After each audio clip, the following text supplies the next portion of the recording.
Hello. Welcome to our webinar here on our advanced study rules. We'll get started here in just a minute. I just want to make sure you can hear my voice okay. I'll share my screen and get everything set up to go here in just a minute.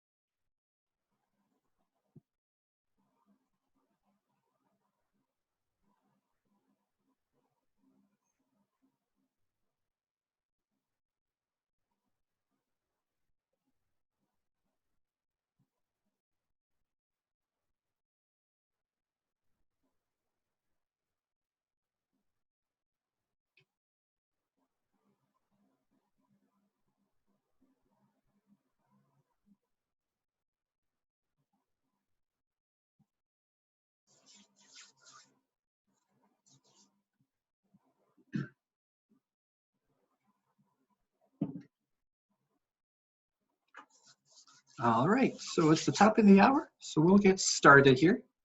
I've got a couple of housekeeping items before we get rolling with our subject today, study rules. So the first one is questions. If you have questions kind of throughout the session here today, the chat is kind of the best place to put that. I just sent a message through there, so hopefully that'll kind of show you where that is located.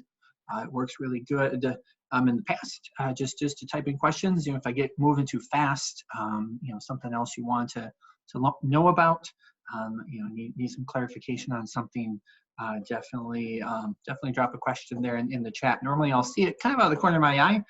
Worst case, I try to kind of stop every so often just to check, and we can always, you know, step back a couple steps if I missed it before. Also, usually we have a couple of minutes at the end of the session for questions if there's something that you're kind of hanging on to and don't want to know where to fit it in on the flow or something. The very end is a great time as well. So we also are recording this session, so that way you can review it later, or if you have to, you know, leave early, something like that. And so out on our website, gdmdata.com, you'll find under the resources heading, we have a page for webinars. And so there we kind of list the upcoming ones. We have a couple planned for next week as well. And then underneath that, you'll find our archives. And so that is where this recording will appear later on today. And you can see we have a healthy list of other ones that we have run in the past as well that you can find and view on demand. All right, I'm going to shut off my video or my webcam here just because it leaves my face in the recording and takes away a little bit of the screen space there. So we'll get going. We'll dive in here. So Tuesday, we had a session on study rules, and we really just tried to introduce the basics.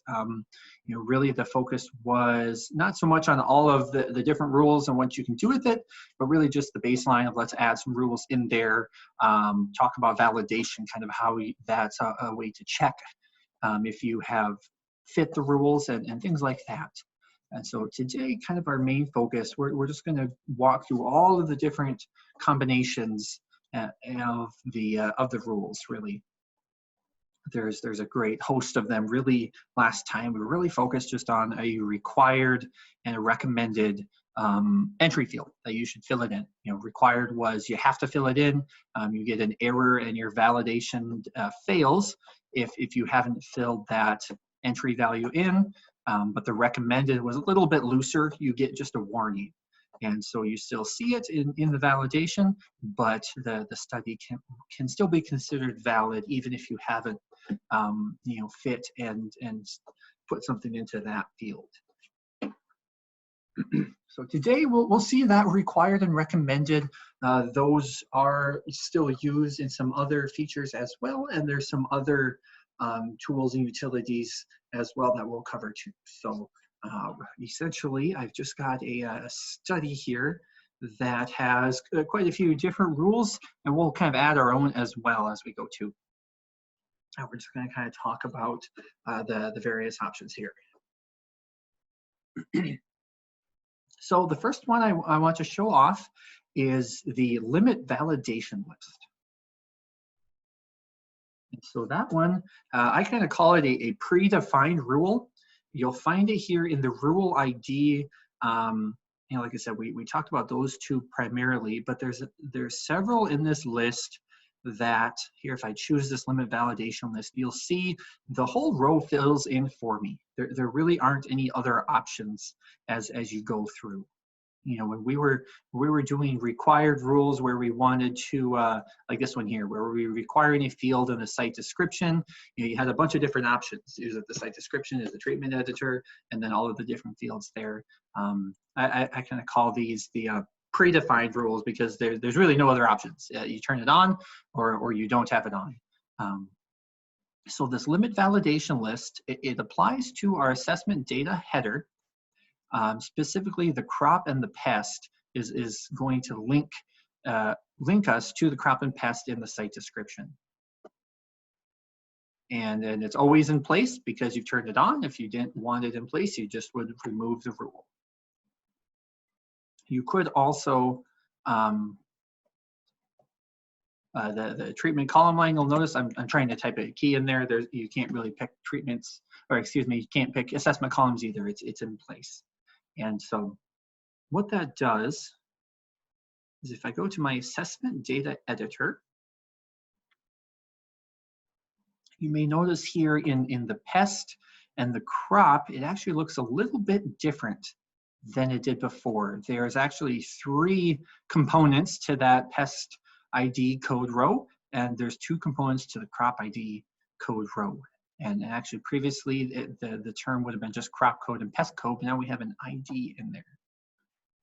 So if I scoot over to a brand new column here, and I wanted to pick a pest, when I display the validation list, you'll notice this actually isn't the standard pest list. I'm not picking if I'm in a disease or an insect, and I'm certainly not seeing the full list from the master database of all of the pests. Instead, what I see is the list of the pests that have been documented in the pest description. And the same thing here for the crop.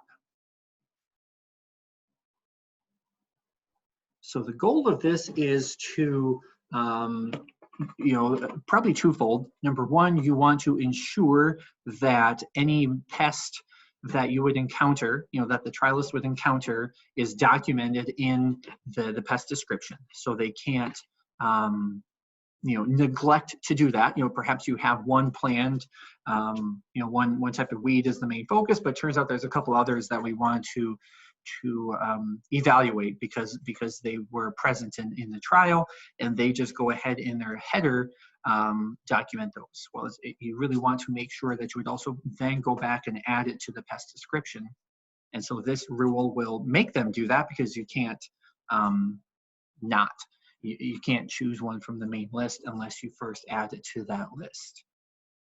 And secondly, it can be just kind of a double check too, that you don't accidentally pick the wrong code. It can save you quite a bit of time as well, since you only have a couple of options there instead of looking through that entire list, or even your personal list of the 12 different pests you usually look at. You're limited just to the ones that's in the study. So if we look at that pest here, we had just the one leaf blotch of wheat there. This doesn't necessarily prevent the trialist from documenting more. So there is a new button on this screen here. So if they say, hey, I don't have the one I'm looking for, I need to add another, you're not, you know, kind of preventing them from being able to document additional ones. You just press the new button, and we end up being taken to the pest description, and it gives us a new repeating section where we can then fill in the new pest. So then I can choose my disease, and it's my personal list. I can display my master, something about wheat maybe.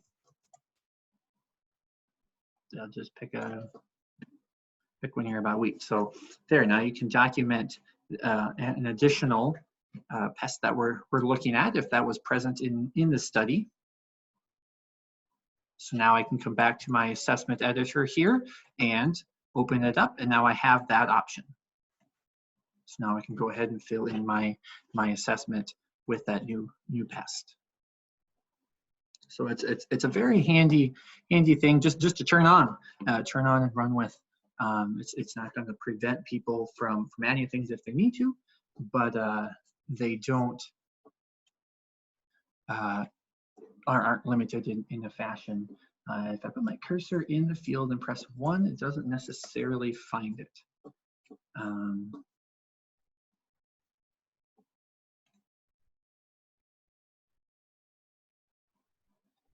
Yeah, I guess it kind of brings up the list when I start to type in that ID code. I don't know if it might yell at you a little bit. Well, it doesn't really care too much if I were in a different field. So I press 2 and it's looking in the list of pest types to say I didn't find it there. So I don't know if maybe you would be in a different row. It doesn't, but doesn't seem like you could just type 1 and press enter and move on, unless you did it fast enough maybe. Oh, that still went pretty quick. So hopefully it would find it, but if you're having trouble, let us know. We can kind of take a look. So.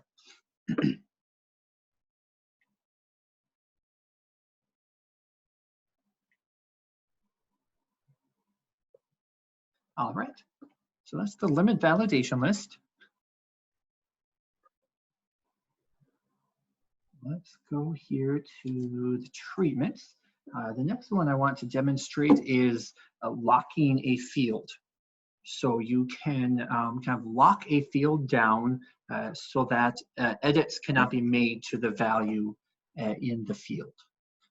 So the value, once you type something in, then it's kind of locked down and cannot be changed. And so maybe the treatment rate is important enough. I might depend on experience. If you have people trying to change a value, that then you would want to the next year just lock it down so it doesn't get changed. Might be a good use case for it.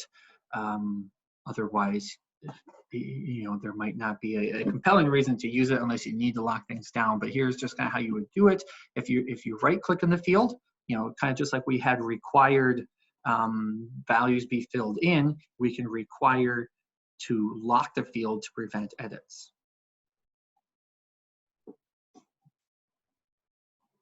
So now if I were to try to change this,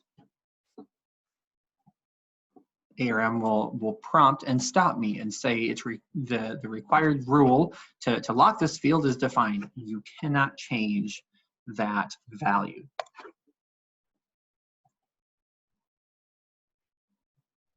So that was specific to just treatment line number 2, but you could do it for all of them. So I made that blank, or I could type in the word all, and that'll do it for all of the rates. So if I try to change this to a 2, it's going to say, nope, I'm not going to allow that to happen. You can also make that recommended. Yeah, I was worried it was going to clear that out. Let me just delete that rule and add a recommended. If you instead recommend that we lock the field, then what happens when you try to change it is ARM will prompt again and it informs you there's a recommended rule. And then it basically asks you to confirm if you want to change it. So really the idea being you really should only change this value if it's absolutely necessary. So if you can envision a scenario where a trialist may have to change that value, but really you don't want them to unless it's absolutely critical, then recommended would be a good option. It's going to make sure someone doesn't accidentally change the value, but would prevent a case where the trialist would have to send you back their trial, so that way you could remove that required rule so they can make an adjustment.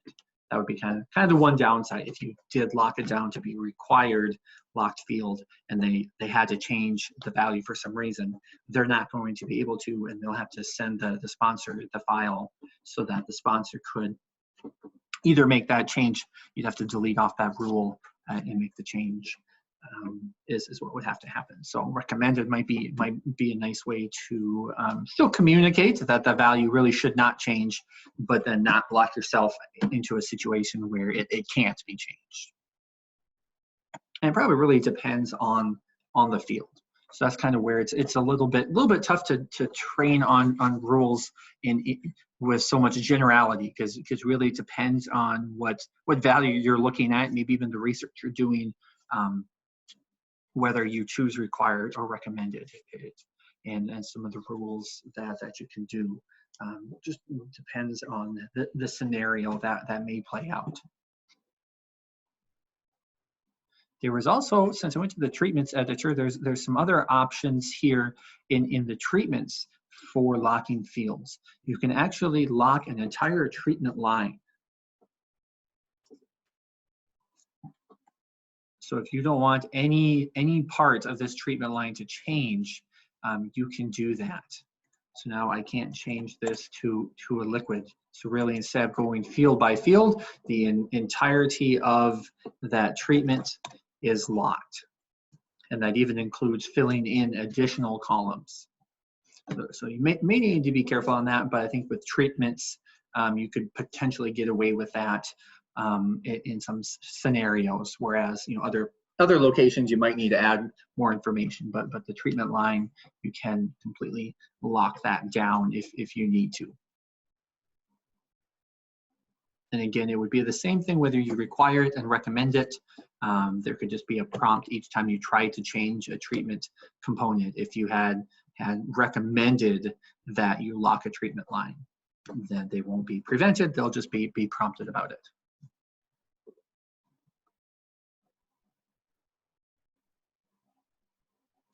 Another helpful tool in the toolbox here for treatments specifically would be hidden fields.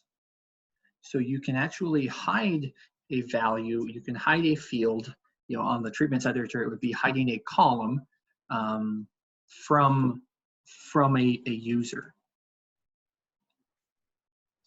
So the description is one example. So if I go here, you'll notice I don't have the description field filled in here. I don't have it visible, but if I look in my properties panel, we'll find out that actually I don't have it here in my list either.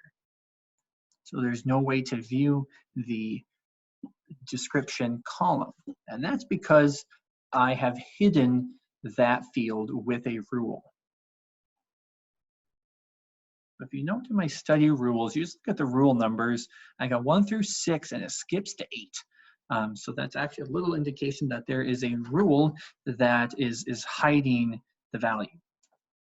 And so essentially, and I could do it with another column here just to show how you would turn it on. You can do a right click. So if you have some sort of kind of confidential information, typically we recommend, like for the treatments, if you had important ingredient information or kind of like a confidential product name terminology that you don't want the trialist to know, but here as a sponsor you want to have that documented, use that description column.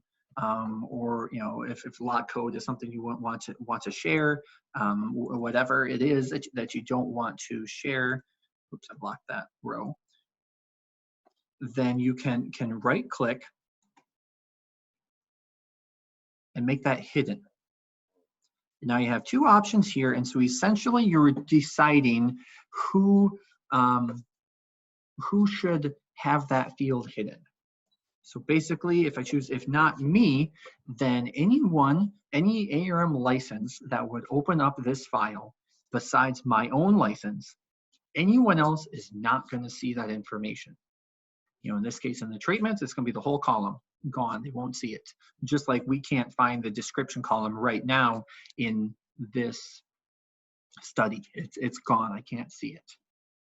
A little bit safer option, one I would recommend, is to choose, if not in my company. I would just, it's probably a safe guess that in most cases you wouldn't have something confidential within your company that only certain people can see in your company. It could be if you needed to, and that's why you have Dave, not me, but in most cases, it's probably more confidential outside of the company. So then in this case, any ARM license that has the same company as myself, my own license, they will be able to see that information. So that's probably a safer bet to do that for. And so you'll notice that this field doesn't disappear because we have the study rule in place, and the condition is if not in my company. And so since I am in my own company, obviously, and I'm the owner here, this is my GDM code here that links to my license, then I can see the information. And I can see the study rule, so I can edit the rule if I want. So actually, I had used a different license to add some of those rules that we started with, including that hidden one, to illustrate exactly how that gets hidden. So probably not very often that you would have both of those licenses installed on your computer, but I do. So I have, it's on my other screen right now, but let me bring it over.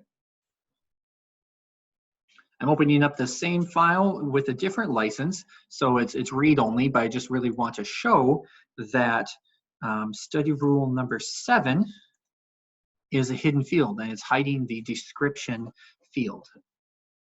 And so this license has created this rule and therefore fits the condition and can see the information.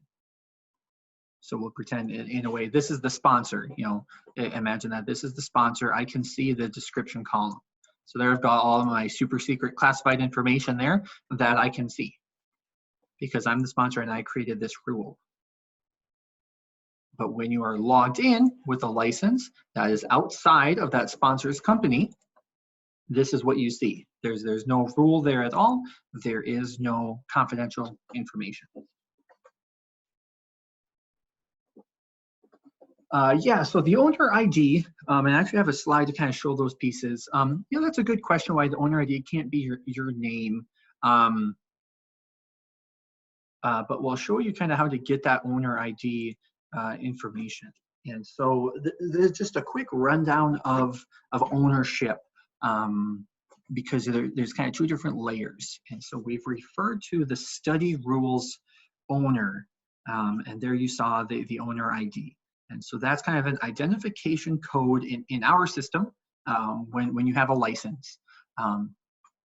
And the reason we don't use just your license number is if you had a person who purchased multiple licenses. So maybe I'm the kind of the main research head and want to have several licenses for the computers in the office. For people who work under me, I can certainly purchase multiple licenses, and I would have multiple serial numbers all linked to my name. And so really the owner ID is really identifying me as that person, as that researcher at this company that I'm working for. And so that's a unique identifier for that combination really of myself at a company.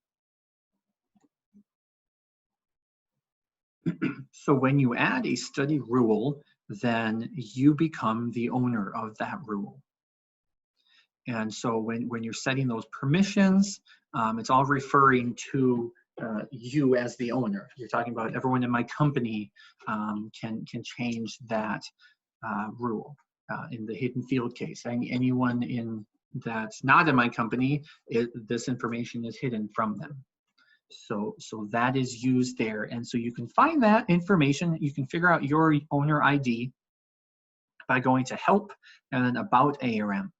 And it kind of says this product is licensed to. So this will tell you the license that you have logged into ARM with.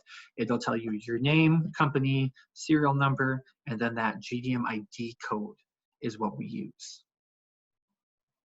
And there's one other spot where that gets used, and that is each protocol file and trial file have owners as well.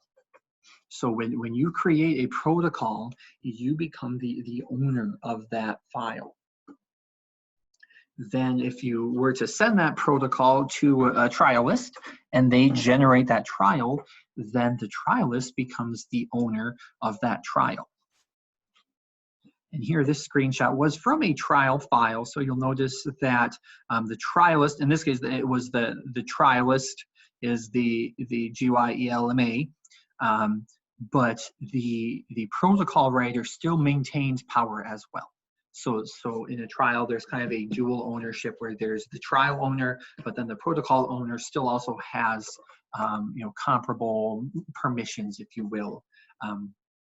So you're not giving away everything if you send a protocol off to somebody and let them create their own trial. The person who created that protocol is still linked in as importance, if you will, in that ownership chain.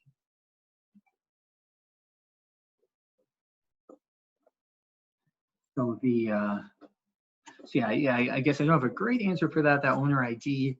Other than it's just kind of an identifier, and maybe we wouldn't necessarily want to,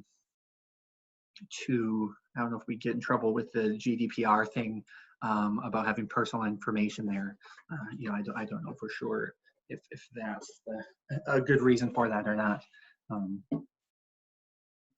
Usually, though, you'll kind of have a guess as to who it would be, probably being either that protocol or the trial owner. And this is under Tools and About Study. You can find out who's the owner of a ARM file. Can the cooperator add a study rule to hide a field from the sponsor? I would have to play with it. My suspicion is that's going to come back to that protocol owner, that I think your protocol owner may supersede that ability. I'd have to play with it a little bit just to make sure, so I don't want to commit 100% to that, but my gut would say that if you're the protocol owner, you're going to be able to get access to that information.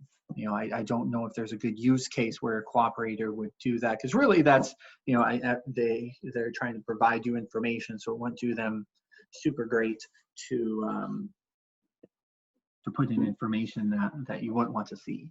But I'm just gonna make a note just to play with that, because I'm not 100% certain, because I haven't done that before. But I think that the trick would be that protocol owner, that capability that would maybe supersede the rule. Yeah, and so the owner ID, thanks Jamil, that's a good point as well. There's, at least we attempt to make kind of a rhyme and reason to the GDMID code. And so I think we're up to the first 3 characters are kind of supposed to be linked to the company. We kind of ran out of, as we get more and more companies in our database, we ran out of them actually looking like they would match with the company, but for a while we tried to make them be kind of initials for a company. So the first 3 are kind of talking about your company, but the last 3 would be the first 2 letters of your last name and the first letter of your first name. So here, this is actually my GDMID. So GY would tie into Gillian Data Management. And that's only 2 characters. I guess we're kind of an outsider there. But then EL would be the first 2 of my last name, and then MA would be the first 2 of my first name. So that's kind of how that gets built. Not necessarily foolproof. Just depending if somebody already happened to have that combination, you might get something close. But like Jamil said, you can guess. Can at least be a little bit of a tip to guess who it might be. So.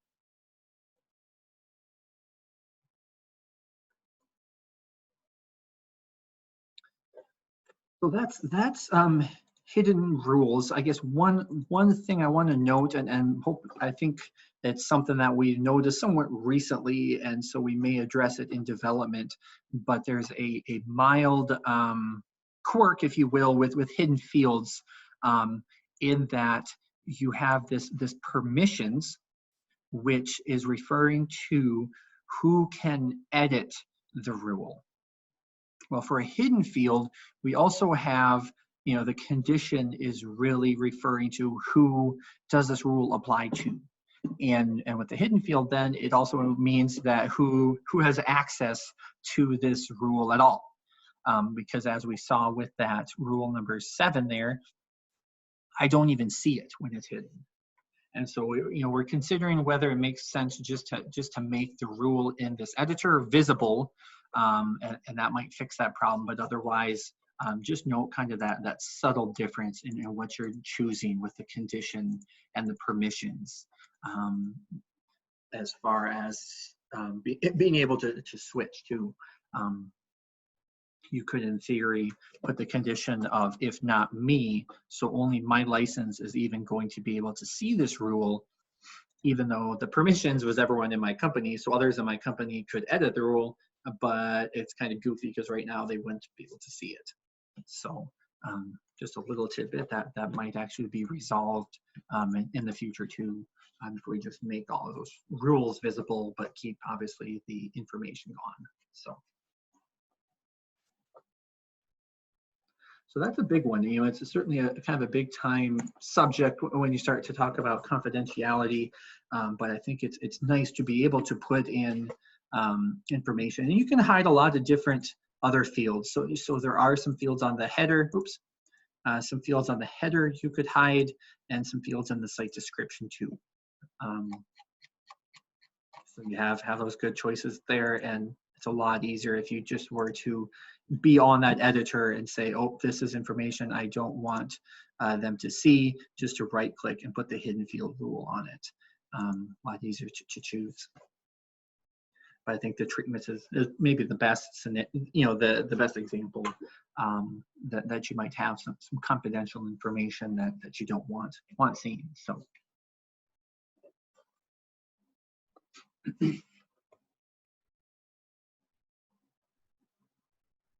All right.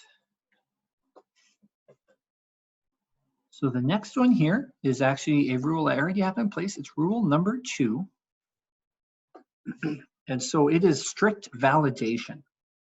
And this one's actually came up in one of our office hours previously, people asking, am I able to do this? Essentially wanted to make sure that a person uses the validation list when they're describing their assessment. Because otherwise, if you hand type a description, hand type the rating type, you're going to make it very hard on the person you're sending the trial to if they're trying to collect multiple trials. If they want to summarize multiple trials, if yours is different from everyone else's, your information might not even get used. Certainly it's going to cause more work to try to standardize it. And so this is a very, very common request for protocol writers to be able to do, and certainly packs a good punch for helping with consistent data. And that's the strict validation. So here I have it turned on for the rating type field in the assessment data. So if we go to assessment data, and we had started a new column here, so let's just use that. And if I go to rating type, and I just want to type in pest severity, I was just trying to hand type the information, it's going to immediately bring up my the validation list. In this case, I have a personal list defined, but certainly I can display the master and find the pest severity and make sure I'm using the type. So you're not able to hand type a value in for the field that you turn that strict validation on. And so that is a really, really powerful tool for at least your most important information here. I think especially for like your part rated rating type rating unit, that you wouldn't want people to just pick whatever, because technically speaking, ARM will let you put in whatever you would like if you wanted.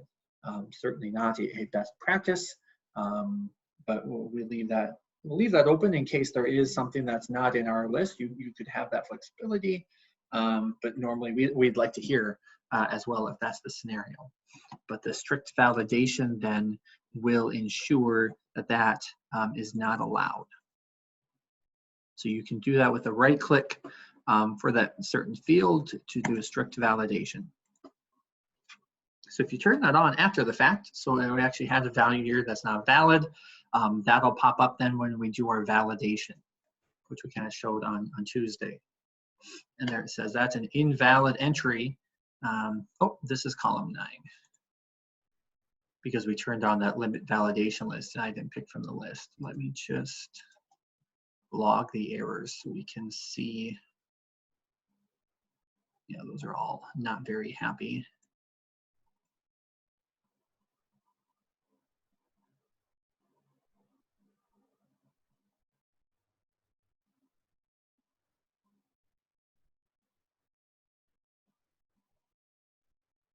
Make sure I put that on right, rating unit,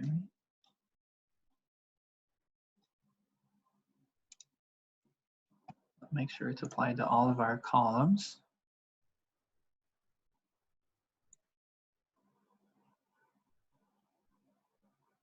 So maybe let me just delete all these other data columns just since they are just going to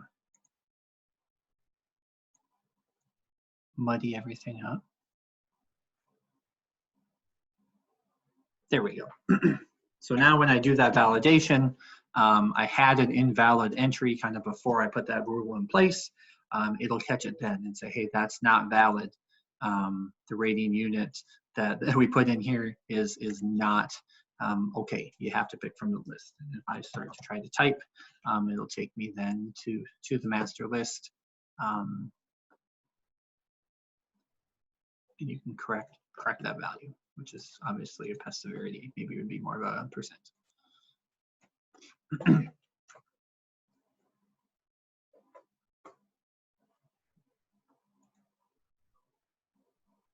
So if you're ever curious about kind of what options you have too, sometimes I'll add a rule with a right click to see it in action, and then kind of wonder what other fields can I do it on.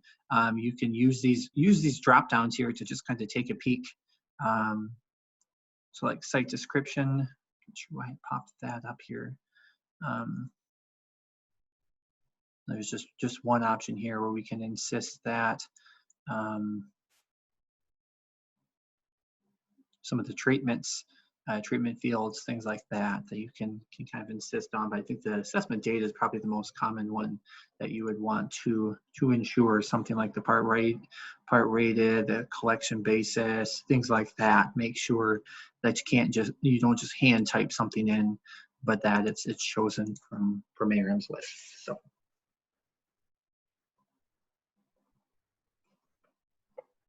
All right, moving on. There is a condition here that you can use. So I've got a required rule referring to the rating date, and it's called consistent entries across SE group number.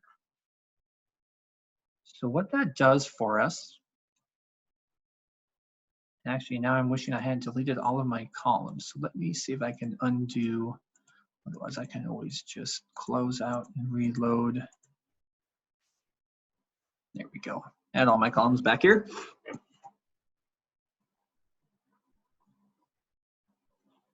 Is when you use SEs,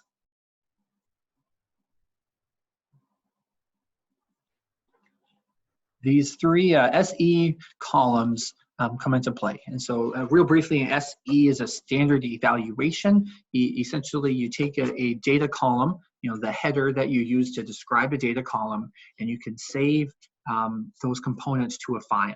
And then you can load them again and again if you wanted to repeat. In this case, we had like a pest severity. We did a pest severity percent, and I have a calculation to do a percentage check. So I've been kind of encapsulated that into a file that I can load over and over again. Each time I have to go do a pest severity, or for each pest that I do, I can load those two columns real quickly and fill in my information.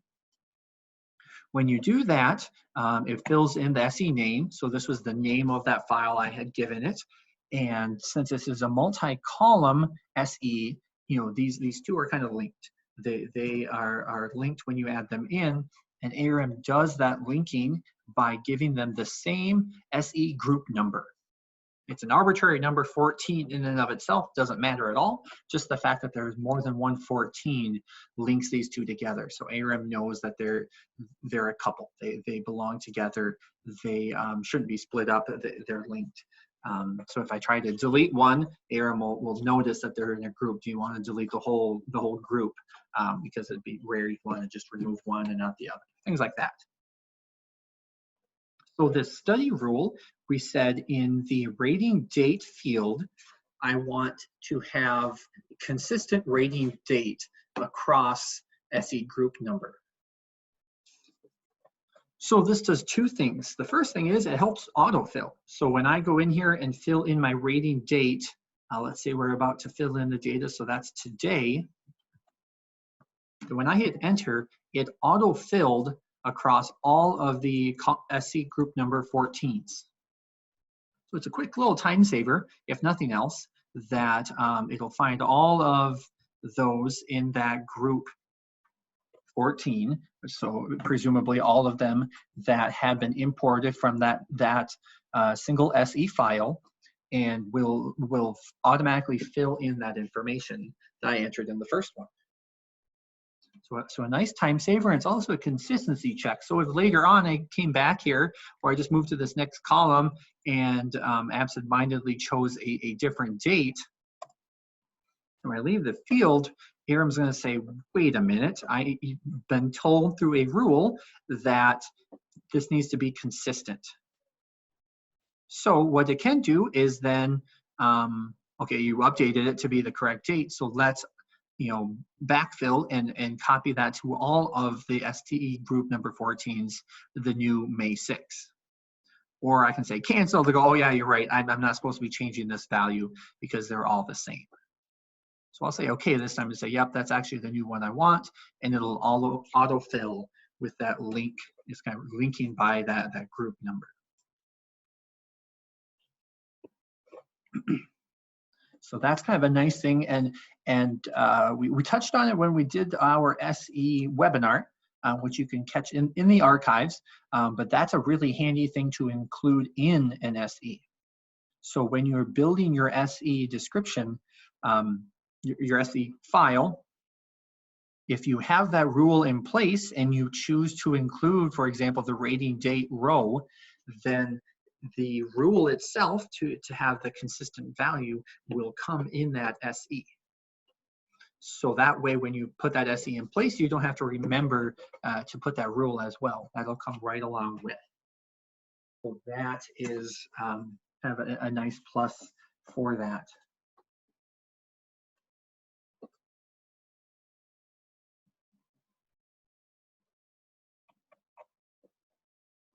Real quick, I had a question about the Pest ID code.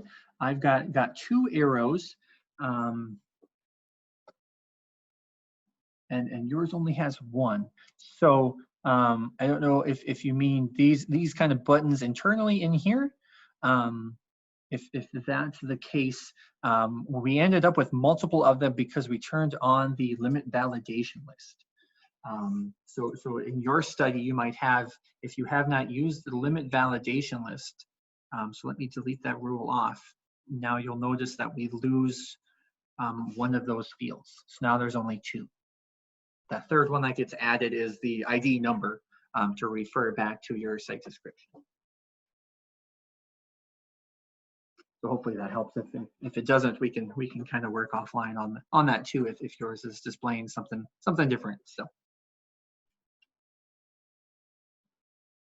All right, so that was the consistent entries across SE group number. And so that was for a field. So if you were wanting to add that, let's say the description is important for us to be consistent. You can right click to add that. I go to the bottom here, and it would be a required or recommended. That is one of the conditions here, consistent entries across SE group number. In that same vein, we have a very similar item here that is the consistent entries across rating timing. So if you're not using SEs, but really the same logic can apply for the rating timing field. If you used rating timing before, that is down here, and it gives you an opportunity to, for some reason I just have 4 here instead of A4. Really, you can kind of schedule out at the most basic level. You could just schedule out your assessments. So, the first time that you're going to go out and take assessments, maybe there's 3 data columns I'm going to take. I'm going to record 3 values at each plot. So you can have columns 1, 2, and 3 would all be given A1. And then the next time we go out for assessments, we're going to do another 3. So then 4, 5, and 6 would be A2. So you can utilize that rating timing as just kind of an arbitrary, or I shouldn't say arbitrary, but a numerating of when you go out, and kind of group them a little bit that way of columns at the same time, which would especially be good for like that rating date. There are some other ones as well, though, some other rating timings you can describe your harvest, more generic descriptions of when they may occur that you can also utilize. So whichever one you've chosen here, you can see I've kind of have a case here where you have the same rating timing. It's kind of that whole pest severity, and then the percentage check calculation. So obviously those were done really at the same time. And so the very same logic applies. So if I am in my rating date, and we watch how columns 3 and 4 are linked by the rating timing field, because they are both 1s, then as I fill in the date here,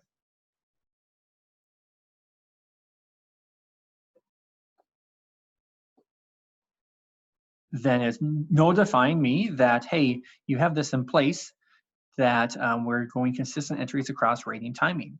So now you're going to copy this rating date that you just entered into all of the other locations where that same rating timing is present. So they were copied to column 4 in this case. And it certainly could be multiple of them. So here's a case where I have rating timing 4 over here, and then there's actually 1 there too. So if I were to do the same thing, let's see, we're going to go and do that tomorrow. Say OK. It copies it there, and it also copies it to column 9 because it's got the same rating timing.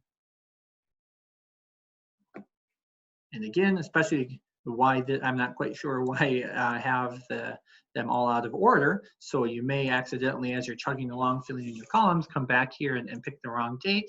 You kind of have that protection there again when it changes to say, hey, wait a minute, there's some other columns that are tied to this value. Are you wanting to update all of them, or no, this is the same timing, it really should be the same date. I'm not in the right spot. I shouldn't make that change.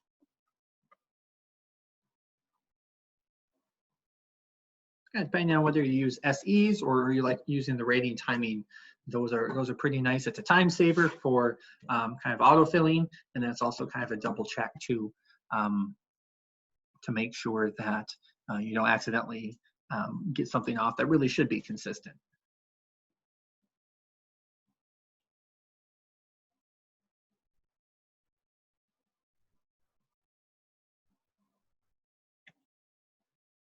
The next one here, I'm just going to go into an empty data column.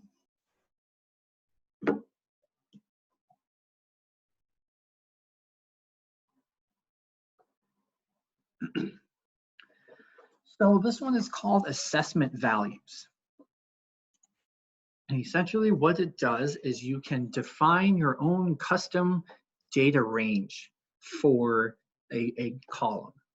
So we have a fair number of 0 to 5 rating scales, or 1 to 10 rating scale from MPL, things like that, that you can use, and that both in the rating type, sometimes in the rating unit, like if it's a percent, ARM can do that. Also in the ARM action codes field, are kind of the three locations where you can find a lot of those scales, those standard scales and things like that.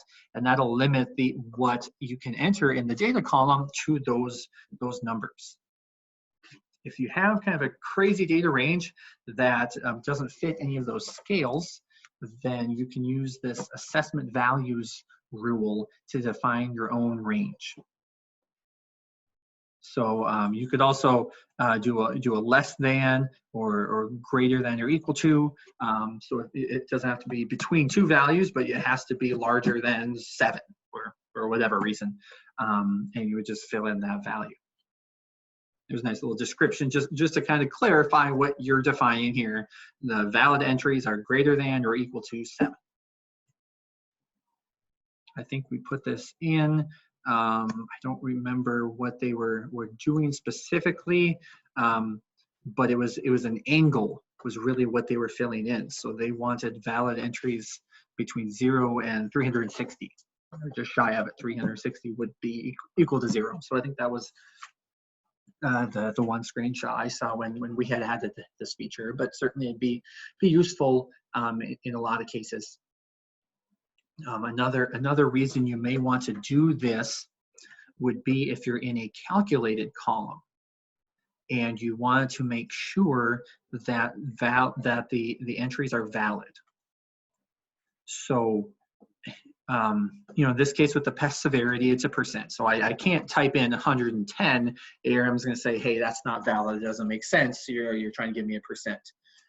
Only trouble is, if I've configured my calculation, this one's probably pretty straightforward. It's an Abbott. But if I had kind of my hand custom transformation, and that, however my data was placed, resulted in an invalid value, then ARM won't necessarily check that because I'm not hand entering it. So if I had a reason why I would want to make sure that a calculated value was in a certain range, that is where I could also use this on a calculated column. So, you know, I could require the assessment values must be between 0 and 100. And now if I validate,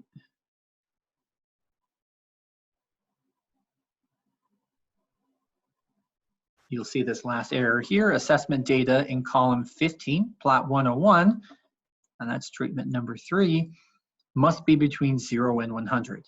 So there's that invalid value. It was calculated, I rigged it to type it in, but I calculated it, so I didn't have any necessary checks there when hand entering it. The ARM would pop in and yell at me. That's a good way to put that in place.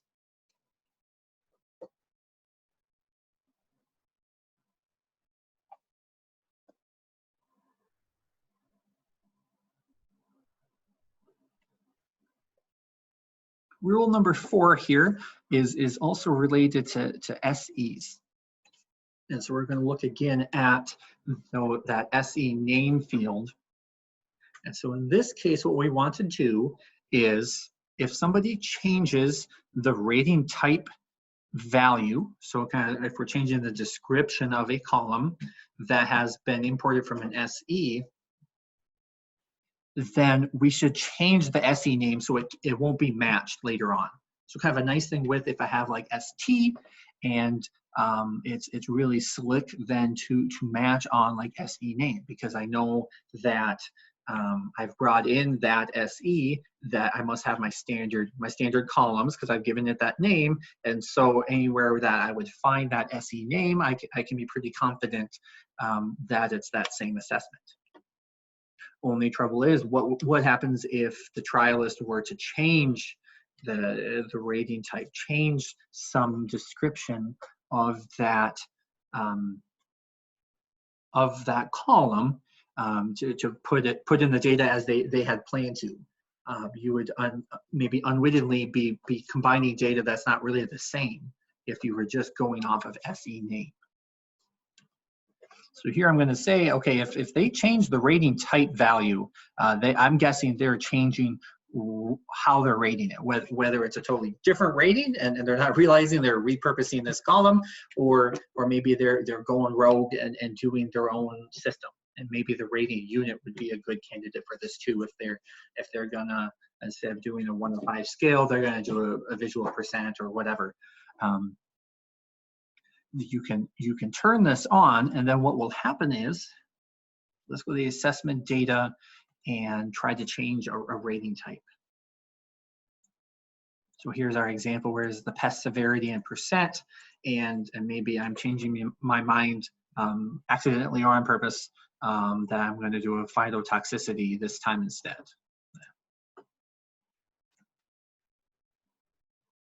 Number 1, there'll be a prompt that comes up. It says, hey, there's a rule here that's talking about the SE here.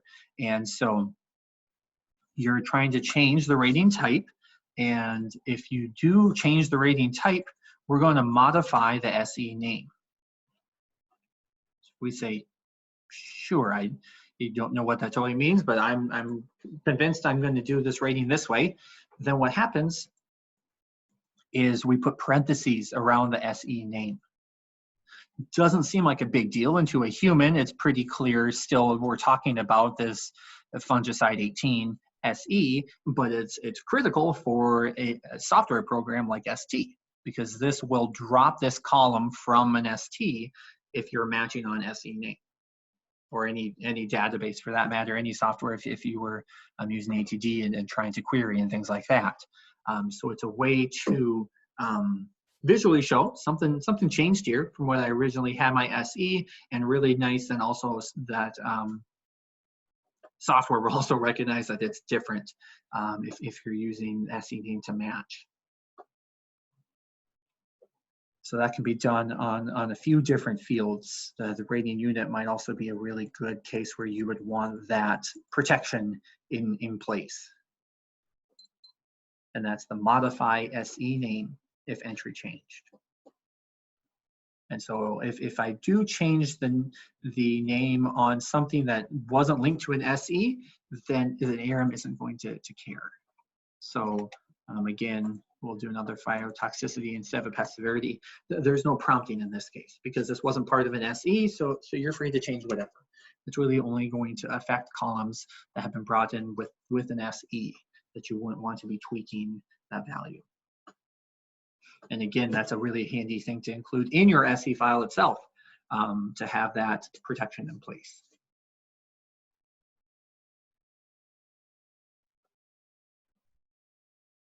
A real quick one here, to right click, you can require, oh, that's off my screen. Let me scooch it over here. You can, just clicking randomly here, sorry about that. You can require that there be image attachments in a column, or you could also request them. You could recommend that as well. And so you could request that images be attached to one or more plots in the column. So you can define, I want you to include a plot picture for every plot in the column, or at minimum, please take at least one for each treatment, or just get one. Just get one of them somewhere in the column. You can kind of choose how many they should include. So if that's in place, I'll do that validation one more time here.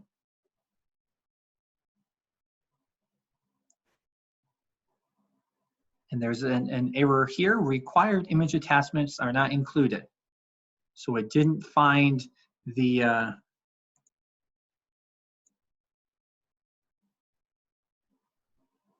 it didn't give me the right column number. I thought it's column 1, but that's not right. I'm just making a note of that there on the image attachment.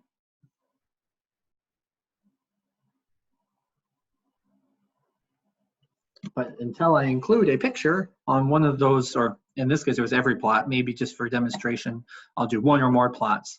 So then I just have to, in that data column 17, I need to attach a picture to one of the plots. We've done a webinar on kind of how to do that, but on the properties panel, you can attach an image and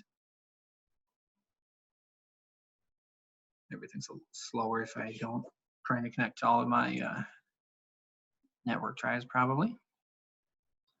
And I'll just attach that to that plot. There's a little triangle there that shows that that image is now linked to the plot. And now if we validate, yeah, it did. It's just noting on the wrong column.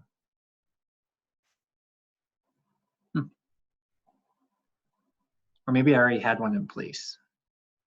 Do I got one already defined for some reason? Yes, I do. Okay. That makes sense. I've got data column 1 here is requiring that too. So that's the problem there. So if we do that on column number 1, attach the photo quick.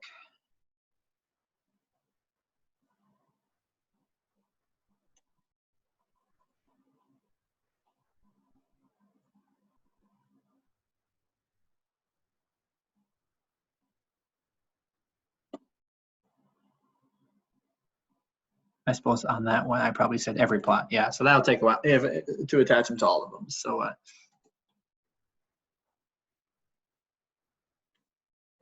I'm stubborn. I'll attach them to all of them because actually you can, when you're attaching images, grab a whole batch of them.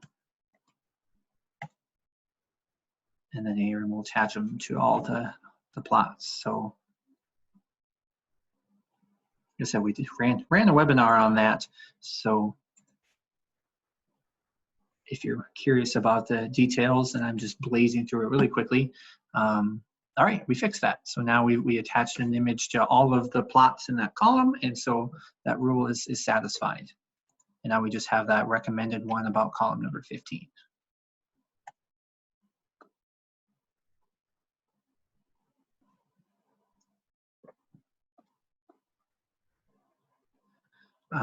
Real quickly, getting about to the end here, but I'll try to sneak in as many as I can. There's a real fast one about value greater than 0. Actually, that one, I think I already have that here. And it's useful for values that you're required to fill in settings. So for example, the treated plot width and length. Those pieces of information are in settings. And so when you're in a trial, that would be under the site and design, those values, you don't type in something different. So if I try to type or if I view the list, it takes me right to settings, and that's where you change it. And so those values are linked. It's really the same value because in settings, that's what we use in calculations and things like that.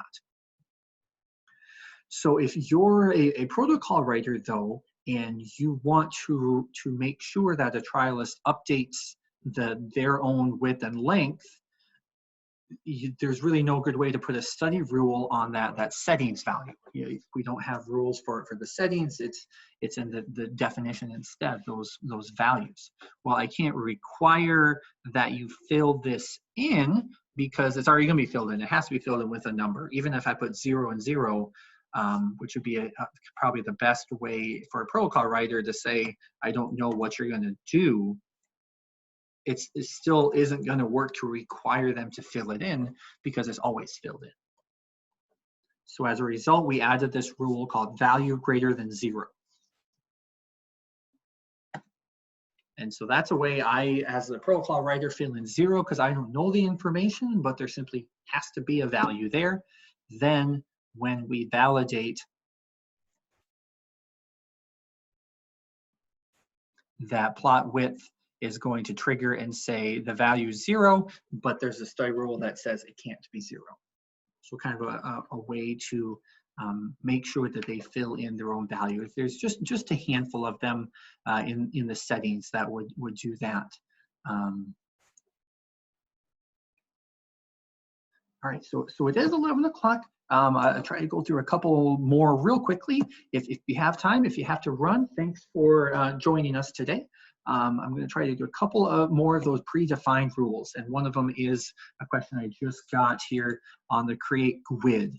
So if you click here, we refer to some of these other built-in ones. There's a create GUID. That one is safe to ignore. That one was used for ATD.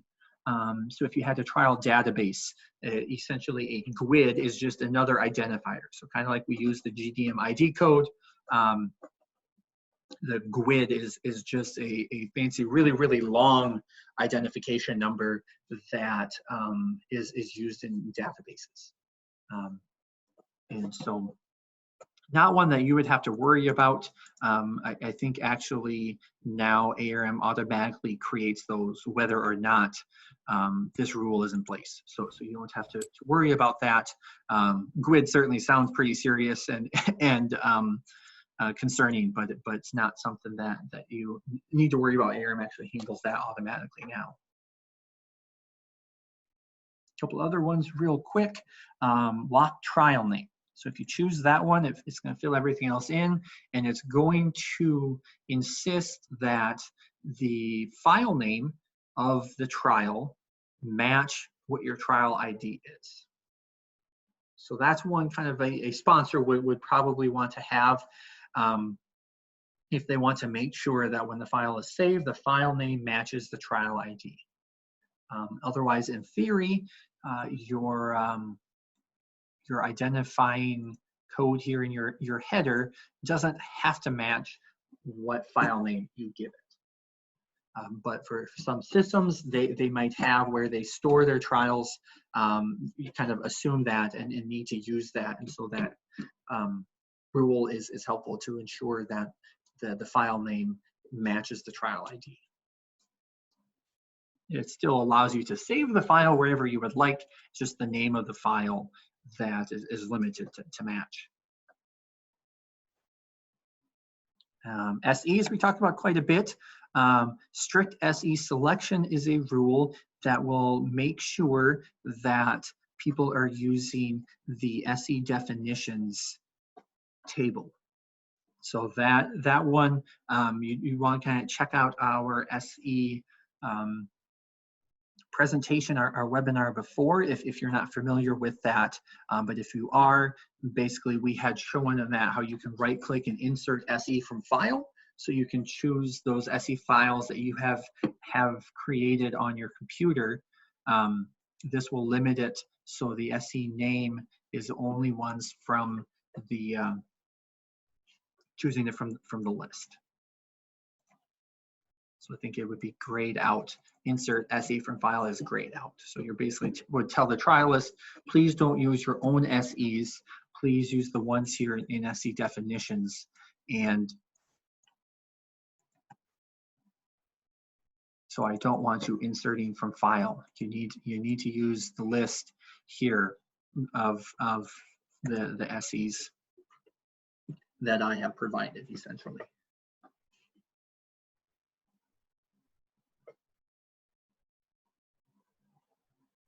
Just two more here real quickly. Lock trial ID as position 1. That's in your assessment images that we were attaching. You can customize the name of the file that ARM will rename the image file, and you can customize the order and which components get included. This rule will ensure and insist that the trial ID is the very first component in that. Have a specific request from someone to have that in place. If you share that familiar desire to have that in place, that's an option for a rule. And finally, review. I don't have time to cover that in a lot of depth. It's a little bit of a trick to even demonstrate it. But I want to point it out just because it on the surface sounds a little different than what it actually does for you. So the rule ID for review essentially will create a review group, is what I call it. So if you've ever been in settings and you see this option that you can say that the trial has been reviewed, on the surface, it sounds like this rule would, insist that somebody mark the study as reviewed. but it doesn't do that. Instead, what you do is your condition defines a review group, so that in this case, everyone in my company now has their own, or this group has a single checkbox for the reviewed. So if I have a colleague that opens up this file from the network and he marks it as reviewed, then when I open the file, I will see that it's been marked as reviewed. And it'll actually put the GDM ID code right next to it. So when I say I've reviewed, there it puts the ID code and the investigator name there. So when I open it up, I go, oh, hey, John already had filled it in for me, or had reviewed it for me. So I don't have to review it as well. It's already been looked at here within my company. And the reason for this rule is that if I'm a sponsor, maybe I have everyone here working on this protocol wants to mark it as reviewed, and then we send it out. When we get it back, I don't care if the trialist had marked it as reviewed or not, because we need to perform our own separate review process before we upload it to our database, or send it on to the statistician or whatever. So by putting in this rule, it's going to say that everyone in my company is going to have this review marker, and anyone outside my group, they'll have their own. So when the trialist receives this file, even though I have I have this group set within my company, anyone in my company will see that I was the one that marked this as reviewed.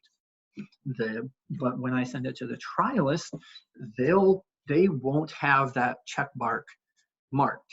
It won't show that I reviewed it at all, because they are outside that group.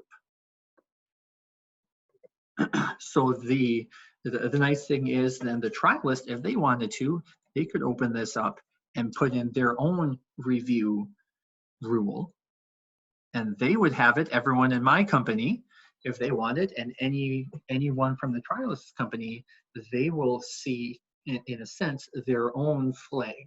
So you have that multiple reviewers, kind of that question. So you won't actually see it if you create this group. You won't see the other people, whether they marked it as reviewed or not, because you probably really don't care too much. In this case, you're really concerned on whether or not the people in your own group, if someone has reviewed it or not.